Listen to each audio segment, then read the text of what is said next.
కేసీఆర్ చారిత్రాత్మక దీక్షకు 16 ఏళ్లు పూర్తయింది. రాష్ట్ర వ్యాప్తంగా దీక్ష దివస్ వేడుకలు జోరుగా సాగుతున్నాయి. రైట్, ఇదే విషయానికి సంబంధించి మరింత సమాచారాన్ని మా ప్రతినిధి రంగాచారి సిద్దిపేట నుంచి లైవ్ లో అందించేందుకు సిద్ధంగా ఉన్నారు. రంగాచారి, చెప్పండి, సిద్దిపేట జిల్లాలో దీక్ష దివస్ వేడుకలు ఘనంగా జరుగుతున్నాయి. దీనికి సంబంధించి మీ దగ్గరున్న అప్డేట్స్ ఏంటి రంగాచారి?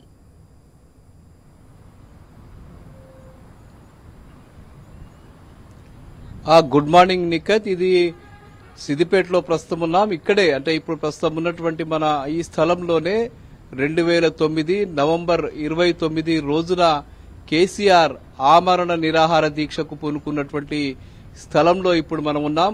ఆయన కరీంనగర్ నుంచి బయలుదేరి సిద్దిపేటకు రాబోతున్నటువంటి సందర్భంలో కరీంనగర్ శివార్లోని అలుగునూరు వద్ద పోలీసులు ఆయనను అరెస్ట్ చేసి తీసుకువెళ్లినటువంటి విషయం మనకు తెలిసిందే. అయితే ఇదే స్థలంలో తాను ఆమరణ నిరాహార దీక్ష చేపట్టబోతున్నానని చెప్పిన నేపథ్యంలో ఇక్కడ సిద్దిపేటకు సంబంధించిన ప్రస్తుత మాజీ మంత్రి అప్పటి ఎమ్మెల్యే హరీష్ రావు ఇక్కడ ఏర్పాట్లన్నీ చేశారు. ఈ ప్రాంతానికి సంబంధించిన ముఖ్య నాయకులు, ఇది రంగదాంపల్లి చౌరస్తా అంటారు. ఈ రంగదాంపల్లి చౌరస్తాలోని అమరవీరుల స్తూపానికి సుమారు 500 మీటర్ల దూరంలో ఉండేటువంటి ఓపెన్ ప్లేస్. అప్పుడు దాదాపు 2009లో ఈ ప్రాంతమంతా కూడా ఓపెన్ ప్లేస్ గా ఉంది. ఈ ప్రాంతాన్ని ఎంపిక చేసుకుని ఇక్కడ ఆయన దీక్ష చేయడానికి ఏర్పాట్లు పూర్తి స్థాయిలో వీళ్లు చేసినటువంటి సందర్భం. ఇక్కడ పెద్ద వేదిక ఏర్పాటు చేసి దాదాపు 30-40 వేల మంది ప్రజలు, ముఖ్యంగా ఉమ్మడి మెదక్ జిల్లాకు సంబంధించిన కార్యకర్తలు, నాయకులు, సిద్దిపేట నియోజకవర్గానికి సంబంధించిన వాళ్ళు, అటు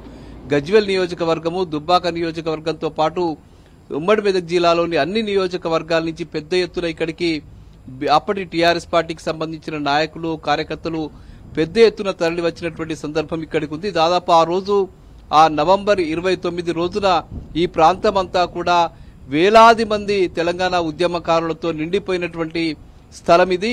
ఈ ప్రాంతానికి సంబంధించిన రంగదాంపల్లికి సంబంధించిన నాయకులంతా, కార్యకర్తలంతా ముందు ఉండి ఈ ఏర్పాట్లన్నీ పర్యవేక్షించారు. ఇక్కడి స్థలానికి సంబంధించి అనేక సమస్యలు వచ్చాయి. ఆ రోజున ఈ ప్రాంతంలో బోర్లు వేయడానికి కూడా అప్పటి ప్రభుత్వం అంగీకరించలేదు. అట్లాగే ఇక్కడ ఏర్పాట్లు చేయడానికి కూడా అనేక రకాల అడ్డంకులు కల్పించినటువంటి పరిస్థితి ఆ రోజు కలిగింది. ఇక్కడ వాళ్ళు టెంట్లు వేసి వేదిక ఏర్పాటు చేయడానికి కూడా పోలీసులు చాలా ఇబ్బందులకు గురి చేసిన నేపథ్యంలో ఉద్యమకారులు, అటు హరీష్ రావు, స్థానికంగా అప్పుడు దుబ్బాక ఎమ్మెల్యే సోలిపేట రామలింగారెడ్డి, మెదక్ ఎమ్మెల్యేగా ఉన్నటువంటి పద్మా దేవేందర్ రెడ్డి, అప్పుడు జిల్లా అధ్యక్షులుగా ఉన్నటువంటి సత్యనారాయణ, అట్లాగే ఈ ప్రాంతానికి సంబంధించిన బీఆర్ఎస్ పార్టీ నాయకులు, ముఖ్య నాయకులంతా కూడా పెద్ద ఎత్తున ఒక ఉద్యమ స్ఫూర్తితోటి పనిచేసినటువంటి సందర్భం ఇది. ఈ ప్రాంతం ఆ రోజు ఒక యుద్ధ క్షేత్రంగా మారిపోయింది. దాదాపు 30-40 వేల మంది ఒకవైపు నాయకులు, కార్యకర్తలు ఒకవైపు యుద్ధానికి సిద్ధమవుతున్నటువంటి సందర్భం ఒకవైపు ఉండగా, మరోవైపు అటు ఆంధ్రప్రదేశ్ రాష్ట్రంలోని అన్ని ప్రాంతాలకు సంబంధించిన పోలీసు యంత్రాంగాన్ని, అటు సివిల్ పోలీసులు, రాష్ట్ర పోలీసులు, అట్లాగే బీఎస్ఎఫ్ పోలీసులు, సిఆర్పీఎఫ్, ర్యాపిడ్ యాక్షన్ ఫోర్స్ కు సంబంధించిన పోలీసు యంత్రాంగం అంతా కూడా ఇక్కడికి చేరింది. ఈ ప్రాంతాన్ని పూర్తిగా చుట్టుముట్టి సిద్దిపేటను పూర్తిగా పోలీసులు స్వాధీనం చేసుకుని అన్ని దారులు మూసివేసినటువంటి సందర్భం. ఇక్కడికి ఎవరిని రాకుండా చేయడానికి చాలా ప్రయత్నాలు చేసినటువంటి పరిస్థితి. కానీ అన్ని పోలీసుల అడ్డంకుల్ని ఛేదించి పెద్ద ఎత్తున వీరోచితంగా ఆ పార్టీకి సంబంధించిన నాయకులు, కార్యకర్తలు ఈ ప్రాంతానికి తరలి వచ్చారు. ముఖ్యంగా ఈ ప్రాంతాన్ని కూడా పోలీసులంతా కూడా స్వాధీనం చేసుకుని ఈ వేదికని చుట్టుముట్టి ఇక్కడ పెద్ద ఎత్తున ఒక అలజడిని సృష్టించడానికి ప్రయత్నం చేసినటువంటి సందర్భం కనిపించింది. అక్కడ కేసీఆర్ ను అరెస్ట్ చేశారని చెప్పి సమాచారం అందిన వెంటనే ఇక్కడ ఏర్పాటు చేసినటువంటి వేదిక మీదనే ఇక్కడ మాజీ మంత్రి హరీష్ రావు, అట్లాగే దుబ్బాక ఎమ్మెల్యేగా ఉన్నటువంటి సోలిపేట రామలింగారెడ్డి, మెదక్ ఎమ్మెల్యేగా ఉన్నటువంటి పద్మా దేవేందర్ రెడ్డి, ఆర్ సత్యనారాయణ, వీళ్ళంతా కూడా పెద్ద ఎత్తున వాళ్ళు దీక్షకు పూనుకున్నటువంటి సందర్భం కనిపించింది. ఆ రోజు ఇది ఒక యుద్ధ క్షేత్రంగా మారిపోయింది. ఈ ప్రాంతాన్నంతా కూడా పోలీసులు స్వాధీనం చేసుకుని తుపాకులను కూడా వాళ్ళు వెంట పెట్టుకుని లాఠీలు జల్పించి ఆ కార్యకర్తలందరినీ చెల్లాచెదురు చేసి వీళ్ళందరినీ కూడా అరెస్ట్ చేసి తీసుకువెళ్లినటువంటి సందర్భాలు ఇప్పటికీ కూడా కళ్ళ ముందు కనిపిస్తున్నటువంటి దృశ్యాలుగా ఉన్నాయి. వాటన్నిటిలో కూడా పాల్గొన్నటువంటి కొంతమంది ముఖ్య నాయకులు ఇక్కడ ఉన్నారు. వాళ్ళతో ఒక్కసారి మనం మాట్లాడదాం. చెప్పండి నాగిరెడ్డి గారు, మీరు ఆ రోజు అక్కడ ఉన్నారు, ఇక్కడ ఉన్నారు, ఈ ప్రాంతం పర్యవేక్షించారు. ఏం జరిగింది ఆ రోజంతా? నవంబర్ 29 2009 దీక్ష కేసీఆర్ దీక్ష ఇక్కడ చేస్తానని ఆమరణ దీక్ష చేస్తానని సిద్దిపేట ఈ రంగదాంపల్లి స్థలాన్ని ఎంచుకోవడం జరిగింది. ఇక్కడనే రంగదాంపల్లి అమరవీరుల స్తూపం కూడా ఉంది కాబట్టి రంగదాంపల్లి అంటే కేసీఆర్ కు ప్రత్యేక ప్రేమ కాబట్టి ఇక్కడనే ఏర్పాటు చేస్తామంటే హరీష్ గౌరవ మంత్రివర్యులు అప్పటి మా ఎమ్మెల్యే హరీష్ రావు గారు అధ్యక్షతన ఇక్కడ మేమంతా ముఖ్య నాయకులు స్వర్గీయ రామలింగన్న మరియు ముఖ్య నాయకులంతా మా మాజీ చైర్మన్ మున్సిపల్ మాజీ చైర్మన్ రాయరస్ గారు మేమంతా ఇక్కడ సంఘటిత మా కనకయ్య మా ఐలయ్య మా తిరుమల రెడ్డి మా యువకులమంతా కలిసి మా ఊరు ఏర్పాటు చేస్తున్నారని మేము ఉద్యమ స్ఫూర్తితో ఎంతో ఆనందంతో ఈ కార్యక్రమంలో పాల్గొనడం జరిగింది. ఏర్పాట్లలో కూడా మొత్తం 10-11 రోజులు ఇక్కడనే చలిలో పండుకొని హరీష్ రావు కూడా మాతో పాటు చలిలో పండుకున్నాడు. మాతో పాటు ఒక కార్యకర్తగా పనిచేసిండు కాబట్టి ఈ స్థలాన్ని మేము మంచి ముస్తాబు చేసి ఇక తీరా కేసీఆర్ దీక్షాస్థానికి వస్తాడని తెలియగానే అలుగునూరు వద్దనే కేసీఆర్ను అరెస్టు చేసిండనే వార్త పిడుగులాంటి వార్త మా చెవిలో పడ్డది. అప్పటికే పోలీసులు చుట్టుముట్టి ముళ్ళ కంచెలను ఛేదించుకుంటూ వచ్చి మేము హరీష్ రావు మన పద్మా దేవేందర్ రెడ్డి స్వర్గీయ రామలింగన్న మరియు రామలింగన్నతో పాటు మరి ఆర్ సత్యనారాయణ గారు మరి వాళ్ళతో పాటు నేను మా కనకయ్య కూడా ఆ దీక్షలో పాల్గొన్నాము. ఒక్కసారిగా పోలీసులు వచ్చి ముళ్ళ కంచెలు పడపడ ఇరుగొట్టుకొని వచ్చి ఆ స్టేజ్ అంతా ఆక్రమించడం జరిగింది.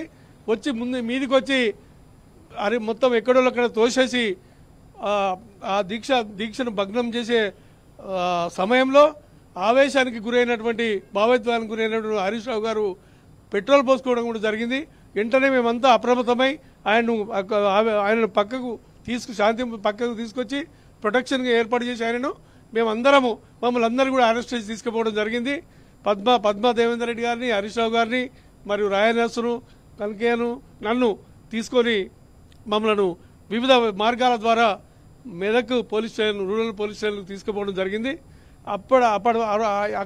మేము పోయిన తర్వాత కూడా ఇక్కడ నానా బీభత్సం సృష్టించి మొత్తం ఊరు చుట్టూ ముళ్ళ కంచెలు ఏర్పాటు చేపించి ఎవ్వరు కనీసం బాయిలకాడి పోకుండా పాల్బిండికి రాకుండా కూడా మహిళలను పౌరులను కూడా మా గ్రామ ప్రజలను బాగా ఇబ్బంది పెట్టడం జరిగింది. ఆ దృశ్యం ఇప్పటికి కూడా మాకు కళ్ళమ్మకుండా వెళ్తుంది.